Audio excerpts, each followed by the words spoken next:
अस्सलाम वालेकुम। We are here to learn about the motion of a simple pendulum. जो simple pendulum होता है वो भी जो होता है वो सिंपल हार्मोनिक मोशन जो होता है वो शो कर रहा होता है। जैसे फॉर एग्जांपल एक हमारे पास हम लोगों ने सबसे पहले एक नॉन फ्रिक्शनलेस हम लोगों ने एक स्पोर्ट लेनी है। उसके साथ हम लोगों ने जो ये एक स्ट्रिंग लगानी है, ये स्ट्रिंग में जो होती है इलास्टिसिटी नहीं होनी चाहिए, तो ये स्ट्रिंग आप लोगों का बगैर इलास्टिसिटी के होना चाहिए और उसके एंड पे आप लोगों ने एक बॉब अटैच कर दिया हुआ है।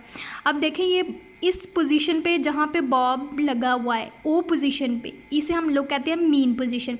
जिस तरह हम लोगों ने मैस अटैच टू स्प्रिंग में भी देखा था कि हमारा जो मैस है वो एक मीन पोजीशन ओ पे होता है। तो जब ये वाला जो हमारा बॉब है जो स्ट्रिंग के साथ अटैच है वो पोजीशन पे है, इस वक्त ये मीन पोजीशन पे है। मीन पोजीशन पर जब हमारी कोई एक बॉडी होती है तो उसके ऊपर कोई भी फोर्स एक्ट नहीं कर रही होती क्योंकि बॉब हमारा स्टेशनरी है।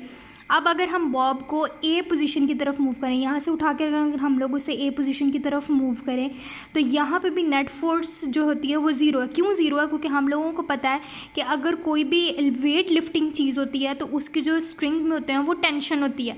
जो टेंशन है वो यहाँ पे जो है हमारी फोर्स के कंपोनेंट को एम जी कॉस थीटा के कंपोनेंट को जो है वो कैंसिल कर रही होती है। So there is no motion along this direction. इस डायरेक्शन में हम लोगों के पास कोई भी नहीं होती। आगे जो उसने component M G sine theta की बात की, ये जो एम जी साइन थीटा होता है ये हमेशा हमारे मीन पोजीशन की तरफ डायरेक्ट होता है और ये अब हमारा एक्ट कर रहा होता है एज अ रीस्टोरिंग फोर्स। हमने पिछले जब हम लोगों ने पढ़ा था तो हम लोगों ने पढ़ा था कि रीस्टोरिंग फोर्स ऐसी फोर्स होती है जो कि बॉडी को मूव करती है कि वो अपनी दोबारा इनर्शिया की वजह से मूव करती है कि वो अपनी बॉडी में असली हालत में पहुंच जाए। तो जब हम लोगों ने ये फोर्स लगाई टूवर्ड्स द मीन पोजीशन, जब हम लोगों ने यहाँ पे पहुँचा तो बॉब क्या करेगा कि अपनी रीस्टोरिंग फोर्स की वजह से, अपने इनर्शिया की वजह से दोबारा मूव करना शुरू कर देगा ओ पॉइंट की तरफ।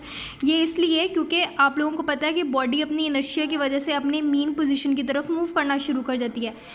अब हमारे पास क्या होगा कि ओ पोजीशन पर, क्योंकि यहाँ पे अगर हम बात करें तो बॉडी अपने मीन पोजीशन की तरफ मूव करी है, तो इस पोजीशन पर हमारे पास इनर्शिया की वजह से मैक्सिमम वेलोसिटी है और यहाँ पे आने के बाद वो स्टॉप नहीं करेगी, वो फिर दोबारा बी पोजीशन की तरफ मूव करना शुरू कर देगी। जब वो ओ से बी की तरफ मूव करना शुरू कर देगी तो यहाँ पे जो रीस्टोरिंग फोर्स है वो कम होना शुरू हो जाएगी और जो वेलोसिटी है वो जब बी पॉइंट पे पहुँचेगा तो हमारा कम होगा। तो इसका मतलब ये हुआ कि ओ पोजीशन पर हमारे बॉब की वेलोसिटी मैक्सिमम थी, जब वो अपनी एक्सट्रीम पोजीशन की तरफ गई, बी ए की तरफ गई, तो हमारी जो वेलोसिटी है वो मिनिमम होना शुरू हो गई थी।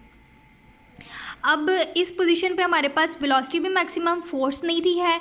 यहाँ पे हम लोगों ने देखा कि फोर्स के कंपोनेंट्स जो हैं वो कैंसिल हो रहे हैं। क्यों कैंसिल हो रहे हैं? क्योंकि हमारी जो स्ट्रिंग है उसके अंदर टेंशन है। यहाँ पे बात हुई, अगले हमारे पेज हम लोगों का क्या कह रहा है, the restoring force M G sine theta still acts towards the mean position. ये बात मैंने आपको पहले भी बता दी कि हमेशा जो हमारा रीस्टोरिंग फोर्स है, जो एम जी साइन थीटा को जो होता है कंपोनेंट फोर्स का, वो हमेशा हमारा मीन पोजीशन की तरफ मूव कर रहा होता है। Due to this the force the bob again starts move towards the mean position.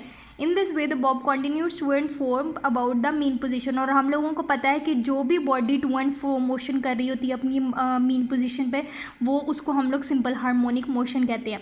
It is clear from the above discussion that the speed of the bob increases while moving from point A to O.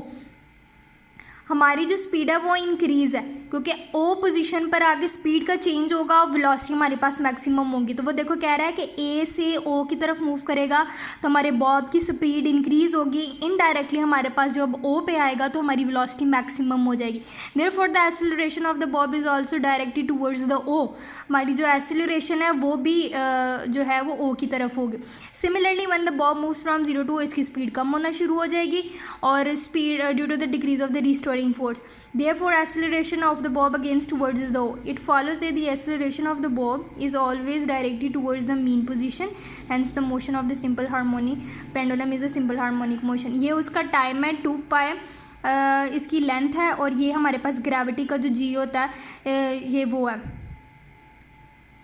Simple harmonic motion जो हमने पीछे पढ़ा था, ये उसकी definition यहाँ पे लिखी हुई है। क्या कह रहा है? सिंपल हार्मोनिक मोशन अकर्स तभी सिर्फ होगा when the net force is directly proportional to the displacement from the mean position and always directed towards the mean position.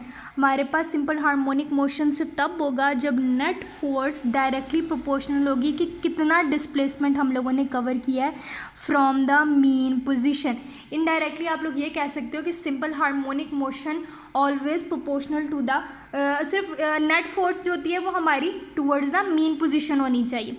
In other words, and when an object oscillates about a fixed position such that its acceleration is directly proportional to its displacement from the mean position and its motion is called the simple harmonic motion. Simple harmonic motion के भी आगे से जो है कुछ characteristics हैं, कुछ important features हैं। अगर ये features अगर उस body के अंदर नहीं होंगे, body move नहीं करेगी।